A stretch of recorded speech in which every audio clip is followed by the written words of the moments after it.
জান্নাতীরা যখন জান্নাতে ঢুকবে, আল্লাহ তাআলা প্রশ্ন করবেন, ও জান্নাতীরা, এই কোরআনে যত নাজ নেয়ামতের বর্ণনা দিয়েছিলাম তার সবগুলো কি তোমরা পাই টু পাই বুঝে পেয়েছো? জান্নাতীরা বলবে পেয়েছি।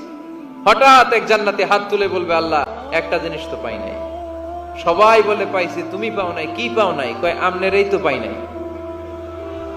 সুবহানাল্লাহ পড়বেন না? আপনাকেই তো পাই নাই।